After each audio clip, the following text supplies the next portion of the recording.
Hey guys, Cobalt here. This is my next tutorial. It's going to be on using the Vcam. Now, Vcam is a virtual camera, and basically the way you use it is by putting it in your animation or in your workplace, and whatever you have inside of it is what shows up when you export your animation. And so, to help you get a better grasp of what that means, I'm going to show you step by step how I use it.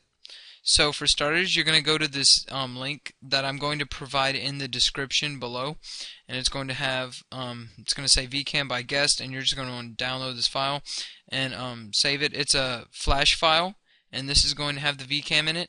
So once you download that, you're going to open it up in Flash, and it's going to be right here for you. And you're going to click on this. It looks kind of like a camera screen. And what you're going to do is copy it and then paste it into your animation. And now whatever's under it is going to actually change color a little. It's going to make it kind of look like you're looking through a camera lens to see it underneath. So to get the Vcam to start working is you're going to want to resize it to fit whatever dimensions you want. Now for my use, I'm only going to use it to add camera shakes, and camera shakes are whenever the camera shakes to show force in an action. So this tutorial is not only going to be how to use a Vcam, it's also going to show you how to provide extra force in your animations.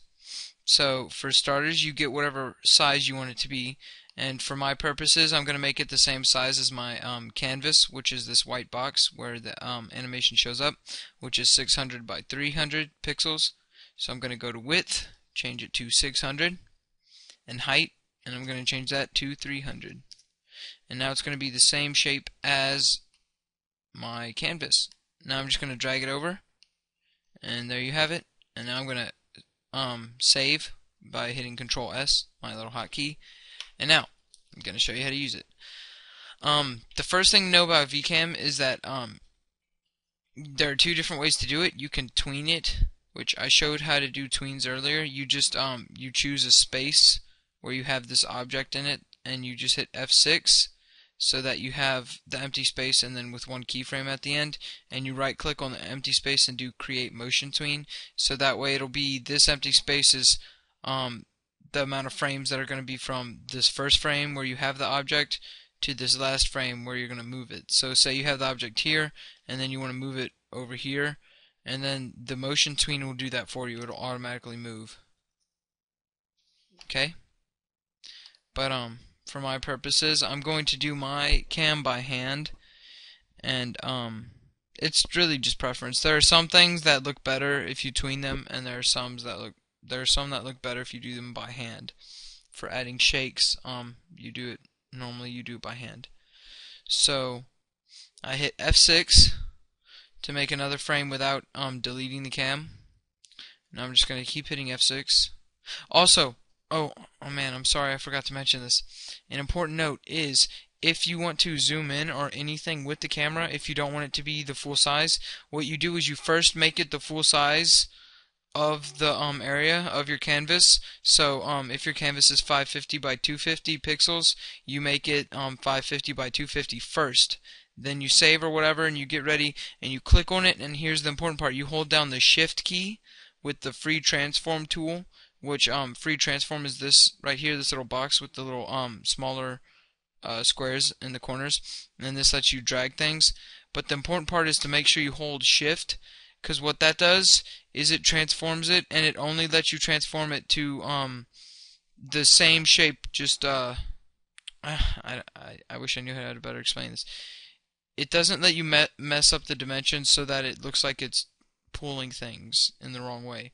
If you hold Shift, it keeps the shape, like the rectangular shape, and it just makes it smaller or larger. And to show you, when I zoom in like this and then put it over the stick figures, when I export it, see?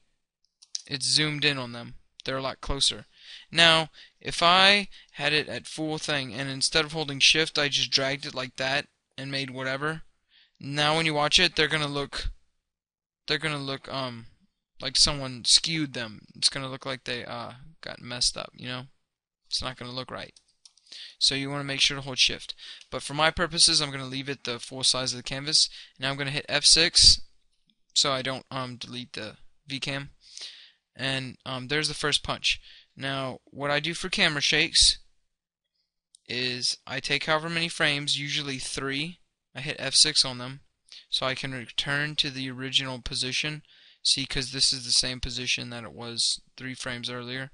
And then the first frame where it punches, I use the arrow keys, and the arrow keys just let you move it by, like, I guess 1 pixel at a time. I'm not sure exactly if it's 1 or 2 pixels, but it's a very small amount. And so you use that, and you just want to make it very slight. Now, something people do is they tend to make it overshake. They want to drag the cam all the way over here. They think it'll add more force. It just makes it hard to tell what's happening. It just looks bad. So you want a slight shake. So you want a couple pixels over. You're going to hit F6. It's going to return to the original place.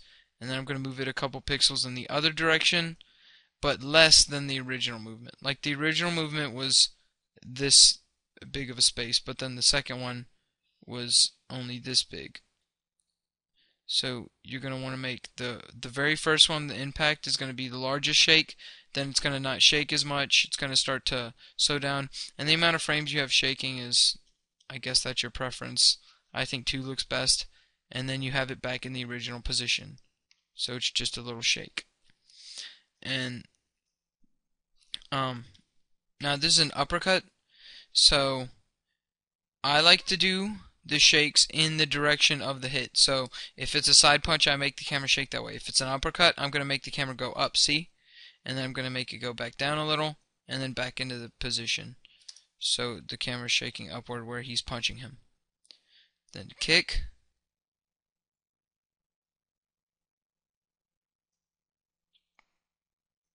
Another uppercut. Back into position. And then a forward punch.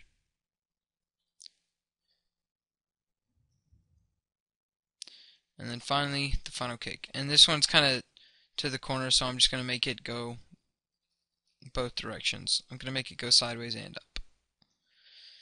And there we have it. And that's just your simple Vcam shake.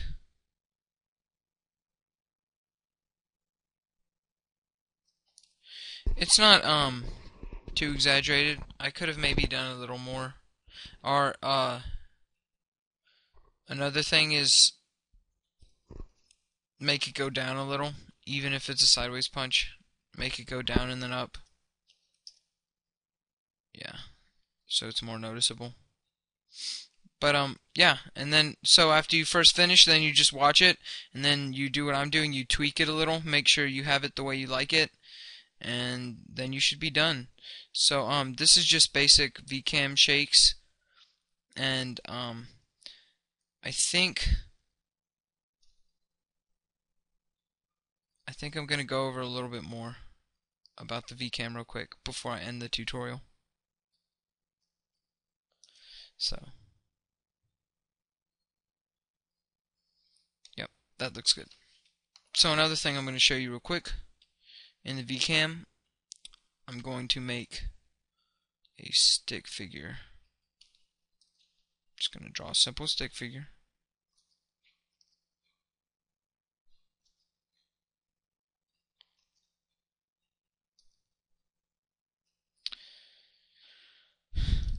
Now, with the Vcam, I'm going to show you a better little thing, example of what you can do with it. So you have all these frames. I'm going to hit F5, and that makes these are just like blank frames. They're not blank, but it keeps the same frame as just one long frame. Like if I take this and whatever I do to one of these little ones, it affects this entire thing. So for starters, I'm just going to make a simple tween.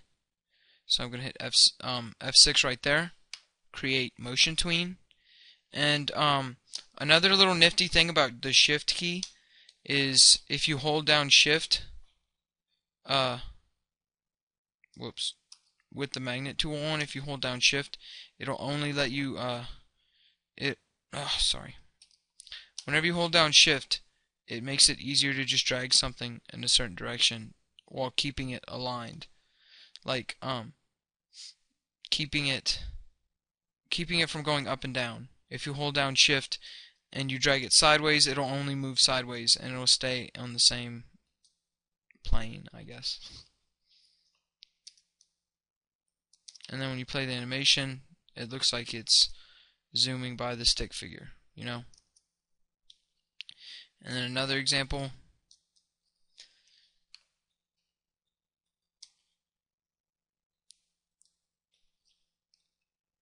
Gonna make another motion tween. And this time, it's actually gonna zoom in. See? So you can pretty much play around with this. Whatever you show on the Vcam actually shows up. If I create a motion tween and have the cam rotate, then when you watch it, it will skew the stick figure. Interesting. Different Vcams can do different things. I'm not sure how advanced this version is or not. Another thing about your tweens, if you click on them and you go here, this menu will pop up, and these are all the different options for your actual tweens, and you want to leave it as a motion tween. And for easing, you can up the easing to 100, and what that does is it just uses the principle of easing, where as you can see, the first movement goes all the way from here to here. It's a big movement, but then by the end it's very small movements, so it actually eases the cam, which is a useful device. So there you have it, basically. So you can either do things with the Vcam by hand or with tweens, and I hope this tutorial helped you, and I should release another one soon. Thank you. Visit Velocity.